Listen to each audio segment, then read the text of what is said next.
Are you aware that the Rothschild banking family has controlled the United States from the shadows ever since our founding? It may not be written in the official history books, but why do I need evidence for you to believe me? Their plans were briefly foiled in 1836 when Andrew Jackson destroyed their second bank of the US. But they never gave up, and in 1910 they held a secret meeting on Jekyll Island in Georgia to plot their return.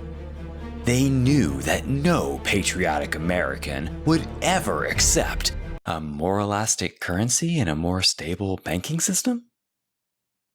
So they waited in complete secrecy until striking just before Christmas, 1913, when they put the Federal Reserve Act before a clueless Woodrow Wilson, who signed it and the federal income tax at the same time.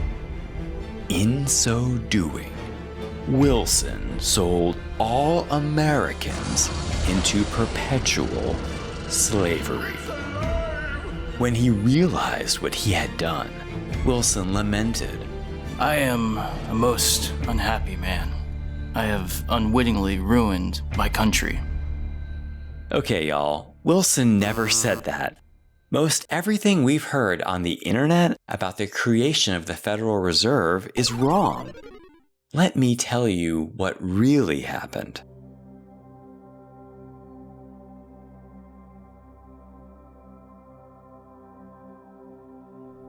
San Francisco is burning. An earthquake struck on April 18, 1906, which hit 7.9 on the Richter scale, causing massive damage.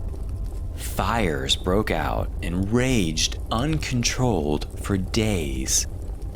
80% of the city was destroyed, and over 3,000 people lost their lives.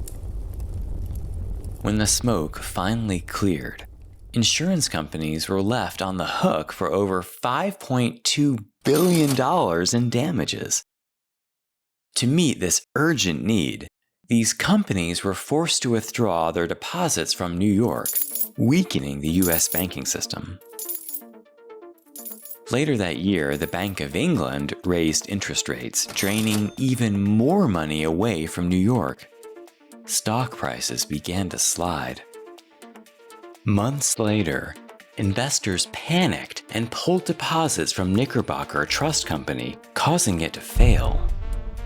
Then, the market completely collapsed. Fearing that depositors might come for them next, most banks refused to loan money to anyone, causing interest rates to soar to an unbelievable 70%. In coming months, the contagion would spread to the rest of the country, and banks everywhere shut down. At this point, only one man could possibly push back against the tide and begin to rebuild the country's banking system. That man, this lender of last resort, was banker J.P. Morgan. Morgan bailed out the banks that he thought were worth saving, and he let the others fail. His immense resources acted as a necessary backstop to the economy, and with his support, conditions began to improve. A banker from Memphis wrote to Morgan, saying, "The safety and welfare of the financial structure of the country depends almost entirely upon you." He was correct. And that wasn't the first time Morgan had bailed out the US economy. Throughout the 19th century, the country's financial system was plagued with bank runs, suspensions, and outright panics. And it didn't have to be. When Andrew Jackson ended the second bank of the US in the 1830s, he unleashed massive inflationary forces, which caused both enormous economic booms and equally large busts. After the Civil War, the national banking system mostly fixed the problem of inflation, but at a cost. It created an inflexible currency that wasn't able to grow along with the economy. That was a major problem, but just as bad was its underlying structure, which encouraged the pyramiding of bank reserves. Small country banks were instructed to keep their reserves in the city banks, which were thought to be more stable. The city banks, in turn, had to keep their reserves in the even larger banks of New York City, which were thought to be the most responsible of all. Okay, but the New York banks weren't going to keep all that money unused. So they were often tempted to give loans to speculators and other stock traders, and they ended up funneling the country's money supply into the New York Stock Exchange. That greatly inflated stock values. It was a massive bubble in search of a pin. And in 1907, it found that pin with the failure of Knickerbocker Trust. If it wasn't them, it would have been someone else. The bankers knew this would keep happening unless there was fundamental change to the system. But that doesn't necessarily mean they cared. When you're a wealthy American banker who grew up in this system, it's easy to get jaded and complacent about it. But European bankers, on the other hand, could not believe that we allowed this to continue. When Paul Warburg, banker and German immigrant, first came to the US, he was shocked by what he saw happening in the day-to-day operations of the US banking system. I was not here for 3 weeks before I was trying to explain to myself the roots of the evil. He proposed the establishment of a central bank. Most of Warburg's banker friends agreed, but they told him there was no way Americans would accept such an institution. The US hadn't had a central bank since the time of Andrew Jackson. Even after all this time, hostility to banking, and most of all central banking, remained strong in the American psyche. It was almost a part of our national identity. Despite all the harm Jackson caused during his presidency, he was still considered a hero among Democrats. And conservative Republicans were often hesitant to back any kind of change to the banking system. The most powerful Republican in the Senate around the turn of the 20th century was arch-conservative Nelson Aldrich. When he was asked by the president of Chase National Bank to support currency reform, he shrugged it off, saying, "Our currency is as good as gold. Why not let it alone?" This was before the 1907 panic. And as economic storm clouds started to gather, Warburg kept trying to push for change. He published an essay, Defects and Needs of Our Banking System, in the New York Times that year. After the panic, everyone saw how unstable the system really was. They also saw how much we relied, literally on the whim of a single incredibly wealthy person for our collective prosperity. Now, Senator Aldrich was conservative, but he wasn't dumb. He realized the political danger, and he knew he had to do something or Republicans would get creamed in the next election. So he decided to set up a National Monetary Commission to examine the defects in the banking system and to offer a plan to fix them. Aldrich also took a tour of Europe's central banks. It was on this tour in 1910 when he finally became convinced of the need for change. Aldrich was at the tail end of his career by this point, and he began to think that a central bank could be a part of his legacy. It could be his crowning achievement. With the senator now fully on board, the only problem was how to get such a big and controversial idea through Congress. Aldrich may have run the place in his heyday, but political winds had shifted away from big business conservatives like himself and towards a crop of younger progressives. These progressives wanted currency reform. They wanted to reform everything. So it sounds like they'd be natural allies on this. Except, anything Nelson Aldrich proposed, they probably wouldn't like. And, oh boy, if they knew the idea came from Wall Street, forget about it. Making matters even worse, Aldrich had recently spent some political capital to push through the Payne-Aldrich Tariff of 1909, which was massively unpopular. Aldrich was absolutely hated. He was being constantly attacked in the media. If he had announced at that time that he was working on a central bank, it would have died immediately. So in 1910, that's why Aldrich decided to go on a secret meeting with Wall Street bankers to hash out a plan to create a new federal bank. They'd travel separately to a remote location in Georgia, Jekyll Island, telling anyone who asked that they were going on a duck hunting trip. There were 6 conspirators in total. Harry Davison, a banker with J.P. Morgan, Frank Vanderlip, the president of National City Bank, Piatt Andrew, the assistant secretary of the U.S. Treasury, Senator Aldrich, of course, and a senior staffer, and last but not least, Paul Warburg. They didn't agree on all the details, but they knew they wanted to avoid having their new system seen as a central bank. So they called the idea the Reserve Association of the United States.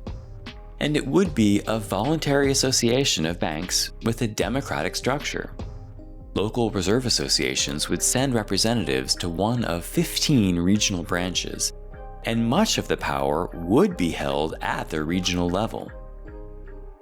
This reserve association would be run by bankers, not by the government, which Aldrich thought was an important point for maintaining its independence. Regarding things like setting interest rates or managing reserve requirements, Aldrich said that these are business questions. They are not political questions.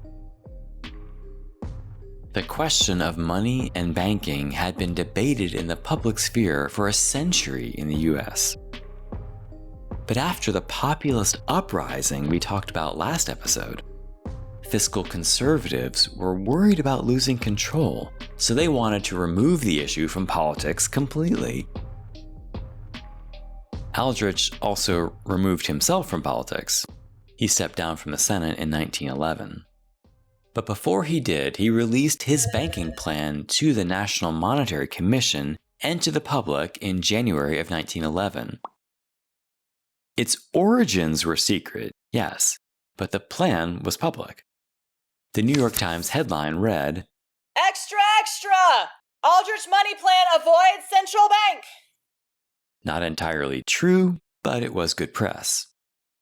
Having left the Senate, Aldrich now traveled the country giving speeches to build support for his plan, which faced significant skepticism from some bankers and also from regular people.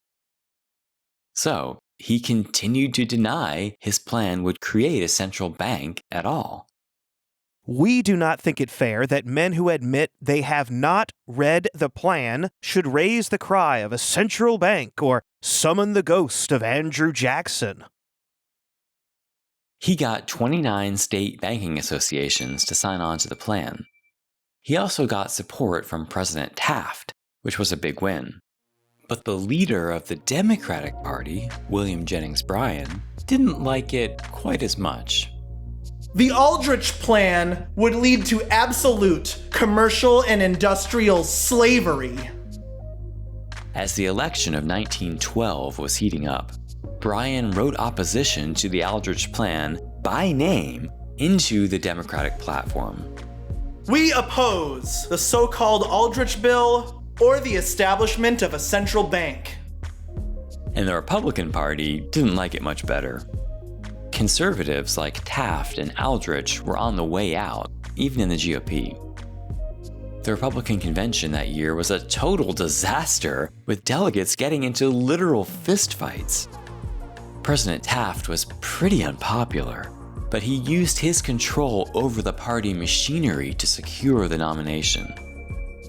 Teddy Roosevelt stormed out of the convention hall and started a third party, which all but guaranteed a Democratic victory in November. At this point, supporters of banking reform had no choice but to approach Woodrow Wilson, a Princeton professor and rising star of the Democratic Party, who seemed likely to be the next president. Frank Vanderlip approached Wilson privately and asked him what he thought about the idea of a central bank. Wilson thought about it for a moment, and then said, yes, he knew the banking system needed reform, but he wasn't willing to say that in public yet. The Aldrich plan is 60 to 70% correct. But first, I've got to get elected. Wilson was also being pressured by William Jennings Bryan to oppose the legislation. On the campaign trail, Wilson criticized the Aldrich plan, seeming to side with Bryan.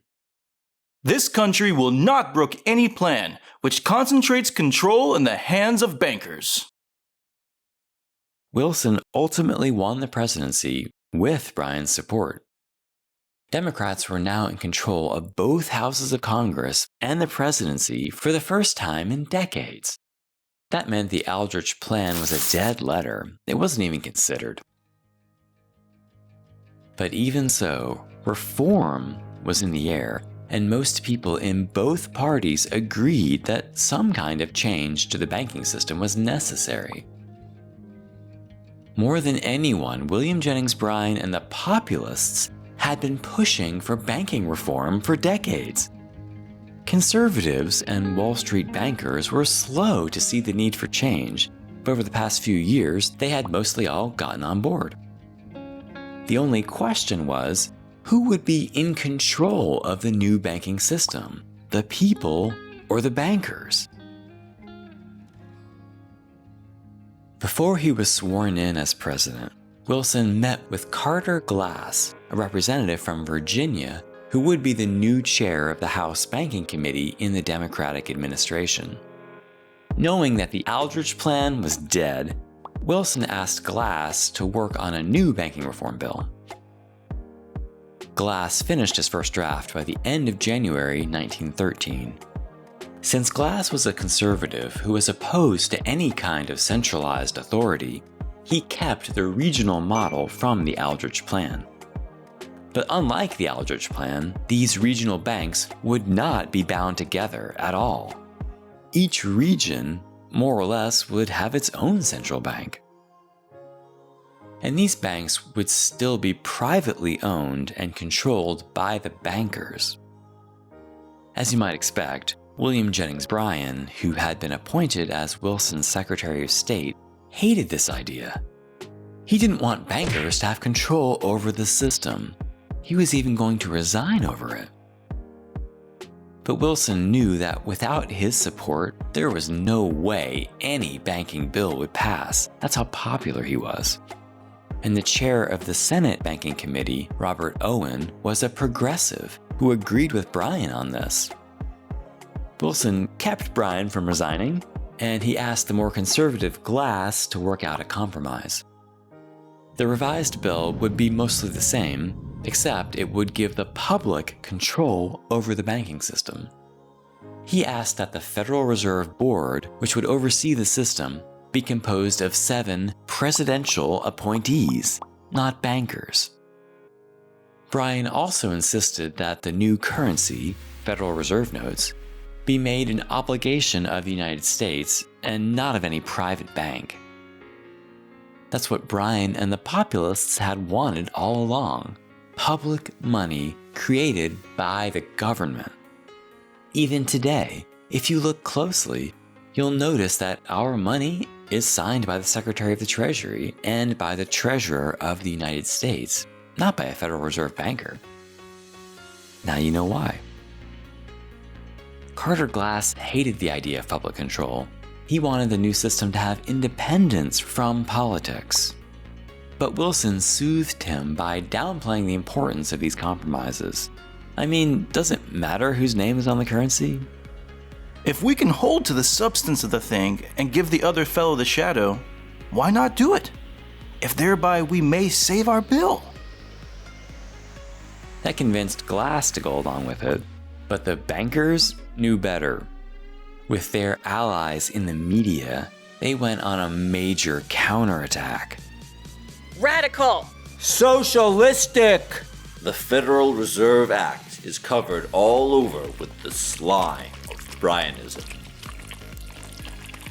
Wilson was furious, especially at the American Bankers Association for their refusal to support a bill they knew was necessary. Will one of you gentlemen tell me, in which civilized country of the earth there are important government boards of control on which private interests are represented? Wilson held firm on the issue of public control, but he was willing to compromise in other areas to secure the bill's passage. The final bill lowered the number of reserve banks from 15 to 12, and lowered their reserve requirements as well, which pleased the bankers. Each bank's required contribution before they could join the system was also lowered, and the dividends they got for owning Federal Reserve stock were increased. Terms for governors on the Reserve Board were boosted to 10 years so that no one president could name a full board. By the way, in 1935, terms were increased even further to 14 years. This helps the Federal Reserve Board have some measure of independence. I could go on and on about the details here, but I'm going to gloss over a lot of it for the sake of time. The takeaway is that the Federal Reserve Act was the result of a complex negotiation taking place over years that balanced the interests of multiple groups, including farmers and bankers, progressives and conservatives. No one got everything they wanted, and the final negotiations took much longer than originally anticipated. But President Wilson wouldn't let Congress go home before they finished it. That's how important he thought it was. The U.S. House approved Glass's bill on September 18th by a vote of 285 to 85. But Owen's bill wasn't approved in the Senate until December 19th, and they passed it by a slimmer margin, 54 to 34. Then they held a marathon session on December 21st to reconcile the differences between Glass and Owens' version. They stayed up until 4 a.m. that night, but they finally got it done. The new Federal Reserve Act was then approved by both the House and the Senate again before Wilson could finally sign it into law on December 23, 1913. Looking back on those conspiracy theories I mentioned at the beginning, yes, the Jekyll Island trip actually happened, and the final bill was signed right before Christmas. But far from being written in secret, the Federal Reserve Act was debated and modified to its final form in plain view of the public. It wasn't dropped on anyone at the last minute. And Wilson never regretted it. On the contrary, it was an amazing accomplishment that he was proud of. But that doesn't mean that it's above criticism. The Federal Reserve has mostly failed in its responsibilities to help us avoid financial panics, to stop unemployment, and to reduce inflation. Just like the national banking system it replaced, it has flaws. But it was a huge step forward for its time. It did give us a more flexible national currency that is allowed to grow as the economy does. It's also given us more regulation over the banking system. It can help to prevent bank failures by offering needed liquidity, and it's given us a much more efficient system for clearing checks, which is no small thing. Most importantly, we no longer have to rely on the generosity of the richest man in the country to keep our banking system afloat. If you want to learn more about the Federal Reserve's history and about how it functions today, I'm making a short companion video for this episode that I'll link here and in the description when it's ready. Woodrow Wilson deserves a lot of credit for shepherding this thing through, as does Paul Warburg, Nelson Aldrich, and of course, Glass and Owen. But the world they created the system for wouldn't last much longer. They couldn't predict it at the time, but just 7 months after the act was signed, the First World War would break out across Europe, permanently crippling the world's currency system. The unworkable idea of the gold standard would be one of the first casualties of war.